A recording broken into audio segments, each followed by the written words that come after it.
छात्र पढ़ेंगे पढ़ाई में। सोनिया गांधी मनमोहन सिंह की रहनुमाई में, भूपिंदर सिंह हुड्डा की अगुवाई में कर रहा तरक्की हरियाणा, छू रहा बुलंदी हरियाणा। हरियाणा मेरी शान, हरियाणा मेरी आन, हरियाणा मेरा मान। बढ़ रहे हैं ये कदम, हरियाणा है नंबर 1। बढ़ रहे हैं ये कदम, हरियाणा है नंबर 1। नए लक्ष्य, नए कीर्तिमान, हो रहा है आधुनिक हरियाणा का निर्माण।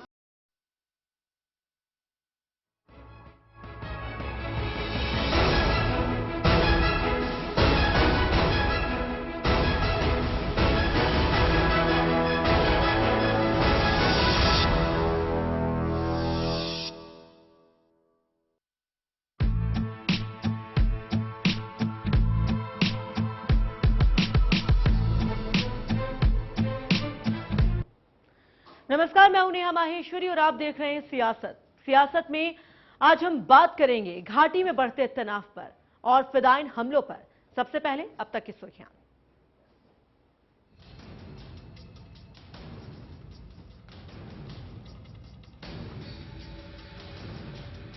श्रीनगर के बिमना में आतंकी हमला, सीआरपीएफ कैंप पर हुआ हमला। हमले में 5 जवान शहीद, 6 की हालत गंभीर, 2 आतंकी मार गिराए गए। मुख्यमंत्री उमर अब्दुल्ला ने घटना को फिदायीन हमला दिया करार।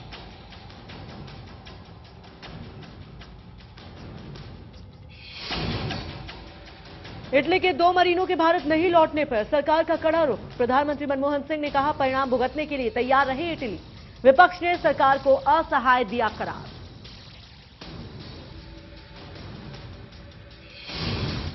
महंगाई और जीडीपी पर विपक्ष ने सरकार को घेरा। लोकसभा में विपक्ष का जोरदार हंगामा। प्रधानमंत्री ने कहा, 2 साल में आर्थिक विकास की रफ्तार हुई धीमी।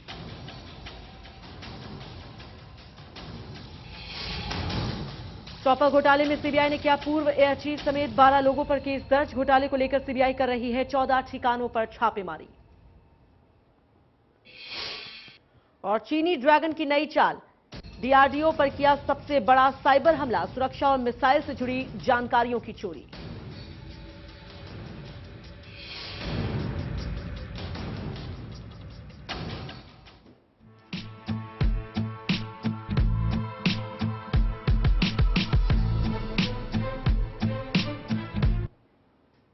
तो श्रीनगर के बेमिना इलाके में सीआरपीएफ कैंप पर आतंकी हमला हुआ है।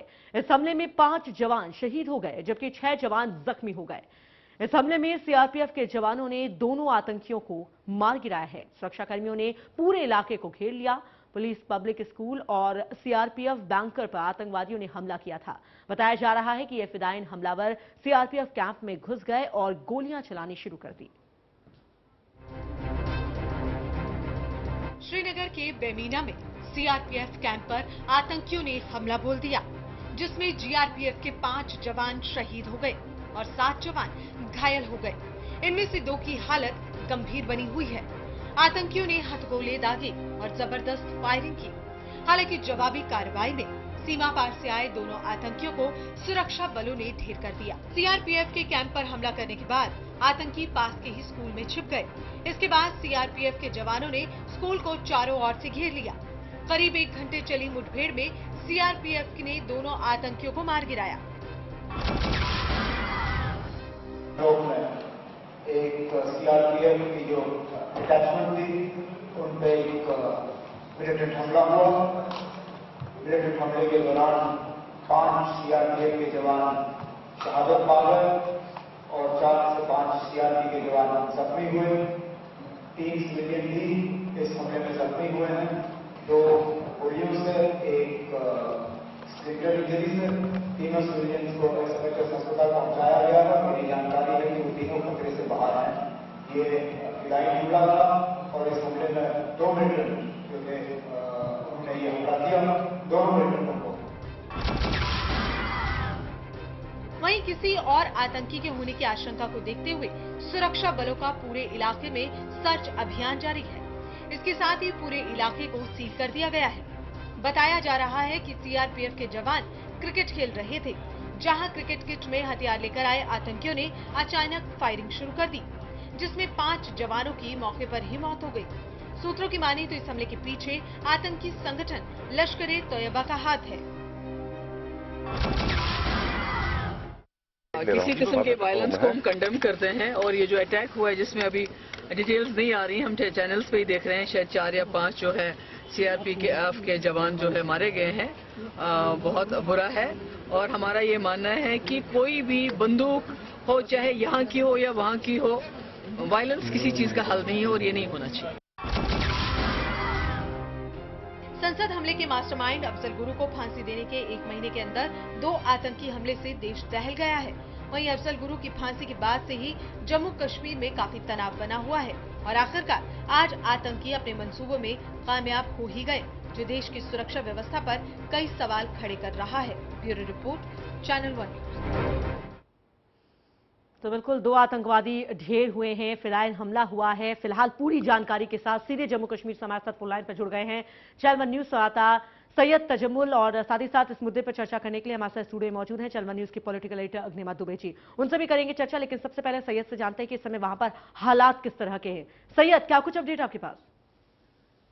देखिए नेहा माहेश्वरी, जैसे कि हमने आज पूरे दिन बताया कि जम्मू कश्मीर पुलिस, सीआरपीएफ और बाकी अधिकारी जो हैं वो आज लॉ एंड ऑर्डर को मेंटेन करने के लिए लगे हुए थे और बिमना चौक में अचानक क्रिकेट किट यानी क्रिकेट का वो बैग जिसमें क्रिकेट के लिए विकेटें, उसके बाद बैट, दस्ताने, पैड वगैरह होते हैं, हेलमेट वगैरह होता है, तो ये 2 किट लेके 2 नौजवान नमूदार हुए, जिसके फौरन बाद अनफान फायरिंग का सिलसिला शुरू हुआ और फायरिंग का सिलसिला बिमना चौक से निकलकर पहुंच गया बिल्कुल पुलिस पब्लिक स्कूल के अहाते के बिल्कुल बाहर, जहां पर पहले से चूंकि हड़ताल की कॉल थी, छुट्टी थी और स्कूल में बिल्कुल कामकाज नहीं हो पा रहा था, जिसके बाद बच्चे जो अंदर क्रिकेट खेल रहे थे, अंदर 2 नौजवान जो थे उन्होंने फायरिंग शुरू करी, ग्रेनेड डालने शुरू किए, जिससे पहले मौके पर ही 5 सीआरपीएफ एहलकार जो हैं वो जाम बहक हुए, जबकि 7 दीगर जख्मी हुए, जिसमें 2 मिलिटेंट भी जाम बहक हो चुके हैं। अभी की जो सिचुएशन बनी हुई है काफी टेंस है, लेकिन मैं आपको बताऊं कि सैदा कदल में अभी भी एक आम नौजवान जो है वो हिलाक हुआ, जहां पर प्रदर्शन हो रहा था और फायरिंग से एक आम नौजवान अल्ताफ अहमद, उम्र 24 साल बताए जाते हैं, वो भी मर गया। लिहाजा सूरत हाल कश्मीर में अफजल गुरु के फांसी के मामले के बाद और आज के फिदायन हमले के बाद कोई ठीक ठाक नहीं है। हिजबुल मुजाहिदीन ने इस हमले की जिम्मेदारी कबूल करी है। उन्होंने कहा कि ये कोई फिदायन हमला नहीं बल्कि गुरेला हमला था और उन्हें चुनौती दी है कि आगे भी इस तरह के हमले हो सकते हैं। बिल्कुल चुनौती दी गई है यहाँ पर आतंकवादियों की तरफ से, लेकिन फिलहाल सैयद जिस तरीके से आप बता रहे हैं कि वहां अभी भी तनाव व्याप्त है, दहशत साफ तौर पर देखी जा सकती है, लेकिन कुल मिलाकर अगर इन आतंकवादियों की बात करें जिन्हें ढेर किया गया है, जिन्हें मारने में हमारे सुरक्षा बल कामयाब रहे, क्या उनसे कोई जानकारी, उनके पास से कोई ऐसी चीजें बरामद हुई हो जिससे ये साफ हो पाए कि ये कहां के हैं, अभी ये कहां रह रहे थे, कैसे ये अपनी साजिश को अंजाम देने की कोशिश कर रहे थे, इनके साथ और कितने साथी थे? ये जो सवाल होते हैं इस तरह की घटना के बाद, उन सवालों के क्या कोई भी किसी तरह का कोई जवाब यहां पर मिल पाया अभी तक किसी को? यहाँ माहेश्वरी जी, बिल्कुल साफ तौर पर देखा जा सकता है कि ये दोनों जो आतंकवादी थे इनका ताल्लुक जम्मू कश्मीर से नहीं बल्कि पाकिस्तान से है। और जहां तक हमले में आज के बाद इन 2 मिलिटेंटों से जो 2 AK-47 राइफल और एक लॉन्चर जो है बरामद किया गया है, इससे साफ तौर पर जाहिर किया जा सकता है कि सरहद के उस पार से एक बार फिर इन्फिल्ट्रेशन का जो सिलसिला था वो दराज होता जा रहा है। लिहाजा अब पाकिस्तान की और हिंदुस्तान की जिम्मेदारी है कि वो किस तरह पॉलिटिकल सतह पर इस चीज को और इस मामले को उठाएंगे। और आज के 2 मिलिटेंटों के जाम बहक होने के बाद ये कोई नई बात नहीं है, बल्कि गुज़श्ता 20 बरसों से इस तरह का तजुर्बा हमारे सामने आया कि लोकल्स, जो मिलिटेंट लोकल्स हैं, उनकी तादाद कम हो, लेकिन जो फॉरेन मिलिटेंट्स हैं जिनका ताल्लुक न सिर्फ पाकिस्तान से बल्कि दीगर ममालिक से भी है, इनकी तादाद में इजाफा होता जा रहा है। और जो लोग ये दुहाई दे रहे थे कि मिलिटेंटों की तादाद और उनके ग्राफ में बिल्कुल कमी वाक़या हो रही है, मुझे लगता है कि आज की चुनौती ये है कि न सिर्फ अब लोकल्स होंगे बल्कि फॉरेन मिलिटेंट जो है इनका अमल दखल भी जम्मू कश्मीर में बहुत ज्यादा बढ़ गया होगा। और साथ ही साथ ये नॉन लोकल मिलिटेंटों का जो ताल्लुक है, इनके जो अटैक्स हैं, जो हमारा एक्सपीरियंस पास्ट 20 ईयर्स का रहा है, उनका गुरेला अटैक हो या फिदाइन अटैक हो, जिस तरह से हिजब स्पोक्समैन ने खबर एजेंसी कश्मीर न्यूज सर्विस को टेलीफोन पर बताया कि उन्होंने ये हमला अंजाम दिया, आगे भी इस तरह के हमले हो सकते हैं। मुझे लगता है कि सुरक्षा बलों को जहां लॉ एंड ऑर्डर मेंटेन करने के लिए आज रखा गया था, ये दूसरा इस तरह का हमला पेश हो रहा, मुझे लगता है कि आईजीपी सीआरपीएफ और आईजीपी पुलिस और बाकी एजेंसी जो है उनके लिए बहुत बड़ा चैलेंज होगा। बिल्कुल जाहिर सी बात है सैयद, ये वाकई में चुनौती है तमाम लोगों के लिए, सुरक्षा बलों के लिए और जम्मू कश्मीर सरकार के लिए भी कि किस तरीके से भले ही दावे किए जा रहे हैं। जो बात आपने बहुत अहम बात कही है कि यहाँ पर दावा किया जा रहा है कि इस तरह के जो फिदायन हमले हैं उनमें काफी गिरावट आई है, काफी कम हुए हैं, लेकिन ये हमले कम नहीं हुए बल्कि एक के बाद एक जारी हैं और इस पर भी अब सोचने की जरूरत है। अग्निमा जी हमारे साथ बनी हुई हैं। अग्निमा जी, ये जो बात सैयद ने कही है काफी अहम जानकारी दी है, क्योंकि 20 साल का जो एक्सपीरियंस रहा है, जो हालात जम्मू कश्मीर में बने हुए हैं, उसको लेकर ये जानकारी दे रहे थे कि ये कोई नई बात नहीं। भले ये दावा किया जाता रहा कि फिदायन हमलों पर कमी आई है, लेकिन हकीकत क्या है, इन घटनाओं से, इस तरह के हमलों से समझे जा सकते हैं। हाँ, बिल्कुल देखिएगा, जम्मू कश्मीर में इस तरह के जो हमले हैं वो नई बात नहीं है। हालांकि ये लगभग कहना चाहिए कि 3 साल बाद इस तरह का एक बड़ा जो हमला एक कहना चाहिए, क्योंकि घुस के जिस तरीके से किया वो लगभग 3 साल बाद हुआ है। और जिस तरीके से अफजल गुरु को अभी जो फांसी हुई है उसके बाद से ये कहा जा रहा था कि ये इस तरह के मतलब धमकी भी दी गई है कि आतंकी संगठनों से कि इस तरह के हमले किए जाएंगे। तो निश्चित तौर पे चौकन्ना रहने वाली बात थी कि वहाँ पे होना चाहिए, क्योंकि सीआरपीएफ का वहाँ पे कैंप है बड़ा, यहाँ इसी कैंप से सारा कुछ जो एलओसी की तरफ जो पूरा जाता है चीज़ें, तो वहीं पूरा रास्ता उधर से ही जाता है उस तरफ।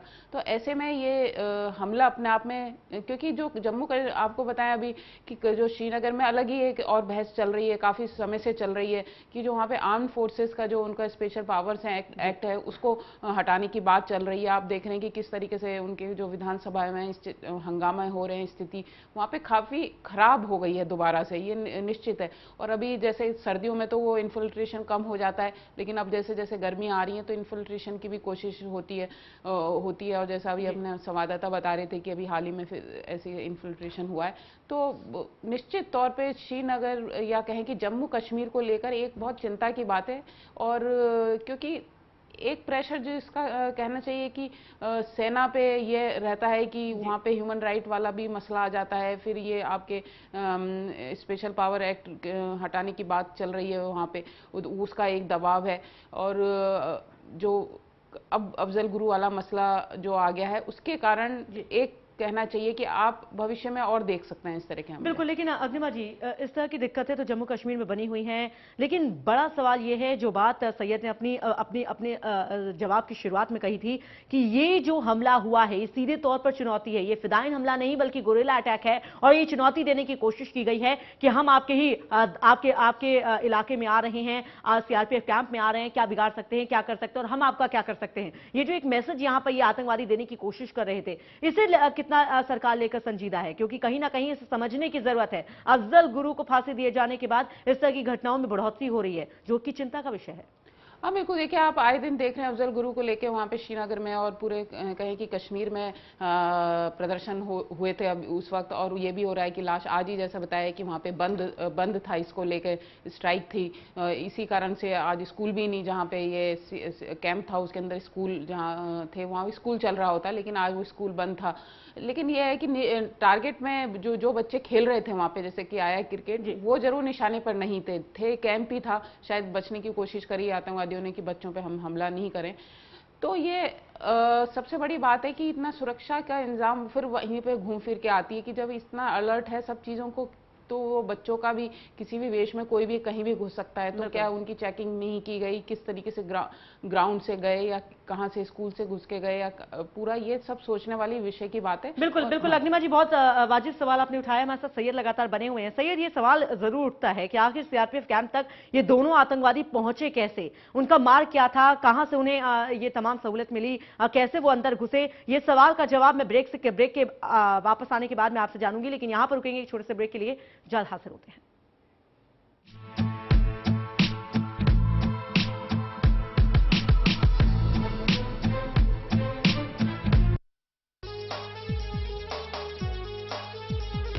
भूपेंद्र सिंह हुड्डा ने सदा सच का साथ निभाया है, झूठे वादे नहीं किए, नहीं जनता को बहकाया है, बिन वादा किए बिजली बिलों को करके माफ दिखाया, जनता की भलाई में मजबूत कदम उठाया है, जनता की भलाई में मजबूत कदम उठाया है। किसानों की पीड़ा को समझते हुए मुख्यमंत्री ने दूसरे नेताओं की तरह कोरे आश्वासन नहीं दिए, बल्कि किसानों की टीस का एहसास करते हुए प्रदेश में ग्रामीण क्षेत्रों में रहने वाले लोगों के 1600 करोड़ रुपए के बकाया बिजली के बिलों की माफी करके एक मजबूत कदम उठाया है और देश में ये अपने किस्म की पहली मिसाल है।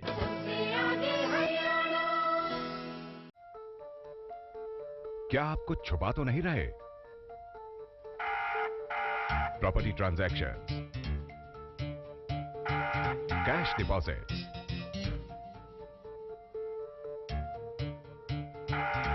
बिग परचेजेस,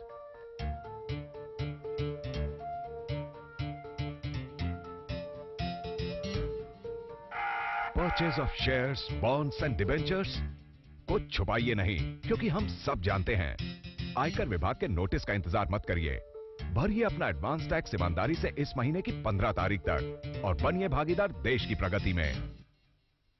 3 लाख तक अधिग्रहण की 1 एकड़ की राशि थी। किसानों के लिए धरती की ये कीमत जरा सी थी। भूपेंद्र सिंह हुड्डा ने इसे 72 लाख तक बढ़ा दिया।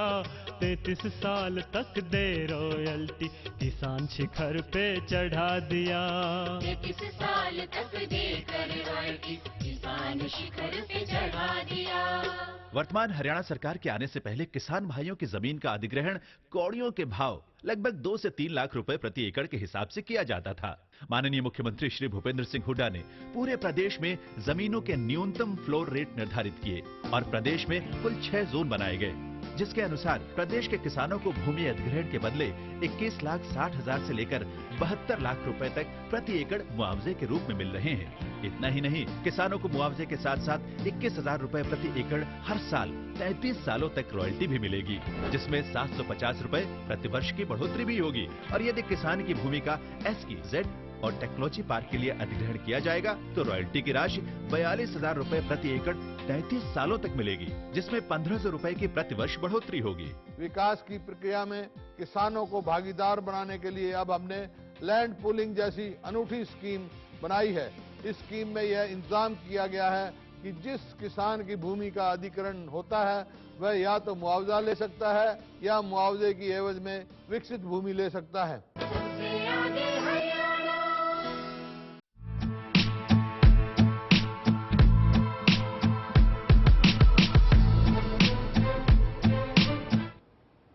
तो ब्रेक के बाद आपका एक बार फिर से स्वागत है। ब्रेक से पहले हमने एक सवाल किया था और सवाल के साथ हम छोड़ कर गए थे। सैयद हमारे साथ लगातार बने हुए हैं। सैयद, ये सवाल आपसे जाना चाहेंगे इसका जवाब, कि आखिर ये कैसे मुमकिन हो पाया, कितनी आसानी से दोनों आतंकवादी CRPF कैंप में पहुंच जाते हैं, क्या थी वहां पर सुरक्षा व्यवस्था, कैसे वो वहां तक पहुंचे, इस पर भी चर्चा करने की जरूरत है। यहाँ महेश्वरी, बिल्कुल आपका सवाल सही है। मैंने आपको पहले ही टोपोग्राफी बताई कि बेमना का इलाका है, बाईपास वहां से है, एक रास्ता जो है जम्मू की तरफ जाता है और पीछे वाला रास्ता जो है वो बारामूला, सोपोर, कुपवाड़ा, बांडीपोरा, गुरेज, मत्सर, टंगडार, कर्रा, ये वो इलाका जाता है जहां से मिलिटेंसी का जो इम्पैक्ट या ग्रेफ है बहुत ज्यादा है। ये वो इलाके हैं जहां से सरपंच और पंचों की बहुत ज्यादा हिलाकतें हुई है। उसके बाद कौमी शाहरा से राष्ट्रीय मार्ग से वहां पहुंचना और ये एक सिक्योरिटी ओवरलैप हो सकता है। लेकिन मैं आपको फिर बताऊं कि नेहा महेश्वरी जी, आज जो पूरा दिन था वो हुर्रियत कैलेंडर के हिसाब से बंद की कॉल थी, सिविल कर्फ्यू की कॉल थी, स्कूल बंद थे, लिहाजा मौका मिला गनीमत समझकर उन्होंने पहुंचने की कोशिश करी। लेकिन चूंकि स्टूडियो में डिस्कशन चल रहा है, मैं जरूर कुछ बातें सामने रखूंगा कि जम्मू कश्मीर में कर्फ्यू भी है, हड़ताल भी है, फायरिंग भी है, पंच भी मारा जाता है। अफजल गुरु की फांसी के बाद उसकी लाश का मुतालबा भी किया जाता है।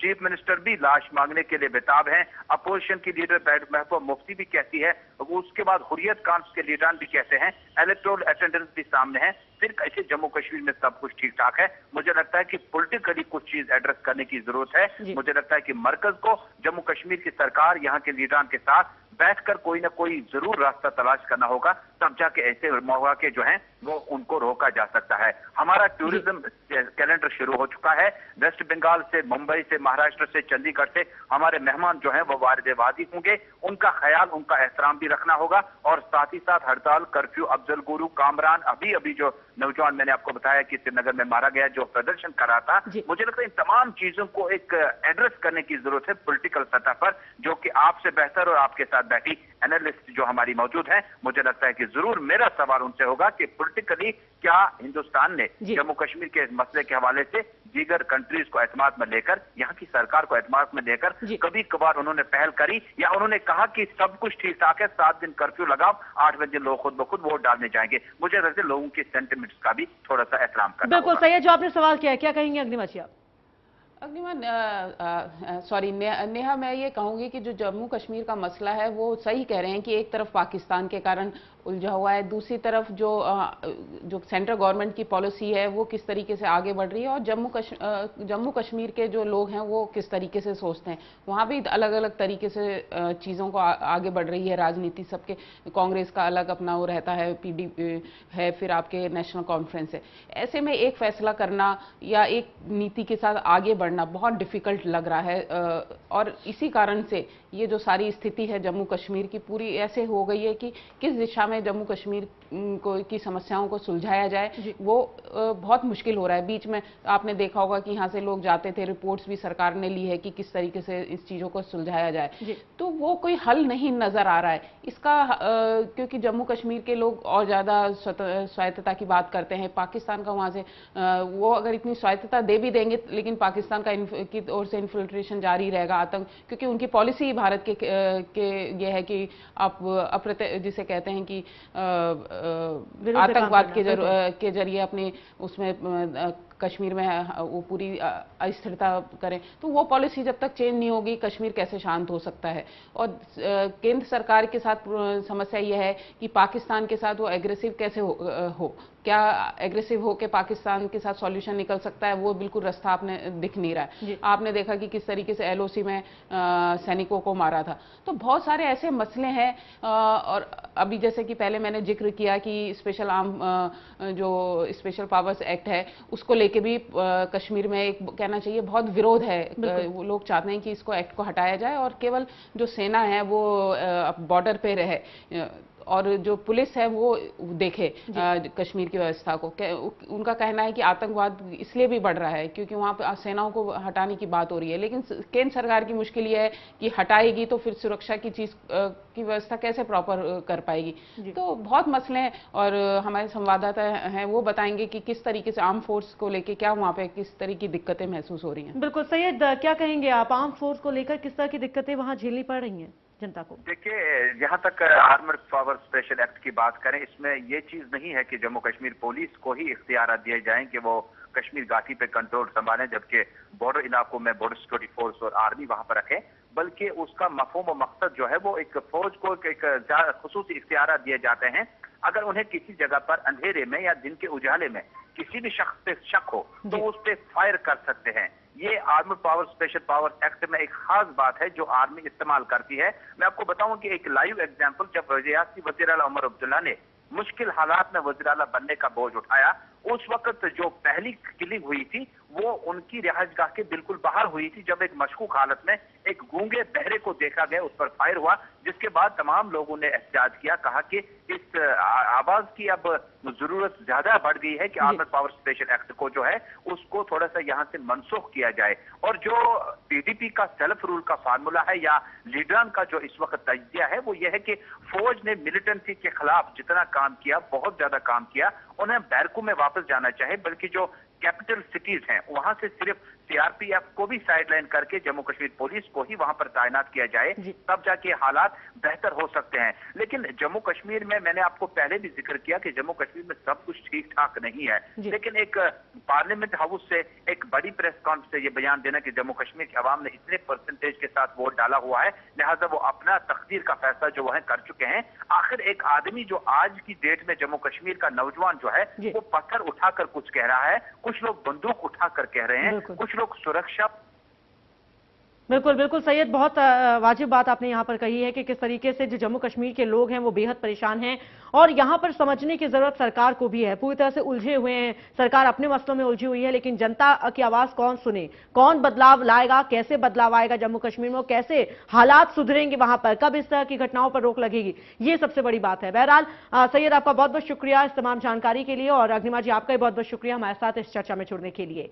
तो फिलहाल इसी के साथ हमारे साथ इतना ही, लेकिन देश दुनिया की ताजा तीन खबरों के लिए आप बने रहिए चैनल 1 न्यूज के साथ। नमस्कार।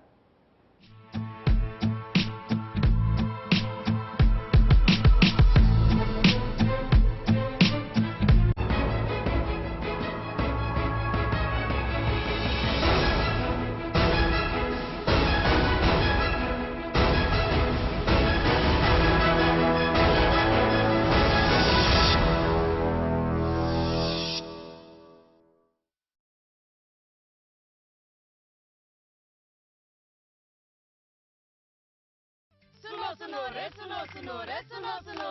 हमने केबल टीवी का सेट टॉप बॉक्स लगवाया और दिल डिजिटल हो गया। Fantastic picture quality. सैकड़ों चैनलों में से अपनी पसंद के चैनल चुने, रेट कार्ड के हिसाब से पेमेंट करें।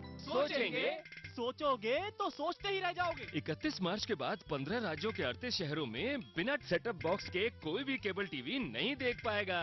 लाखों परिवारों ने सेट टॉप बॉक्स लगवाया, अब आपका नंबर आया। सेट टॉप बॉक्स लगवाएं, डिजिटल हो जाएं। अनुसूचित जाति पिछड़े वर्ग के प्रिय बालक बालिकाओं, स्कूल और कॉलेज में पढ़ो, सरकारी वजीफे तुम पाओ। वर्दी बस्ता जर्सी जूते स्टेशनरी भत्ता लाओ। प्यारे बच्चों पढ़ते जाओ, प्रगति पथ पर बढ़ते जाओ। भूपेंद्र सिंह के राज में अपने बच्चे खूब पढ़ाओ। भूपेंद्र सिंह के राज में अपने बच्चे खूब पढ़ाओ। अनुसूचित जातियों, पिछड़ा वर्ग, ए तथा गरीबी रेखा से नीचे जीवन यापन करने वाले परिवारों के बालक बालिकाओं के शैक्षिक उत्थान एवं उच्च शिक्षा के लिए प्रेरित करने के उद्देश्य से उन्हें 75 रुपए से 400 रुपए तक मासिक वजीफे दिए जा रहे हैं। इसके अलावा अनुसूचित जाति के बालक बालिकाओं को वर्दी, स्टेशनरी, बस्ता, डिक्शनरी, जर्सी, जुराबें व जूते खरीदने के लिए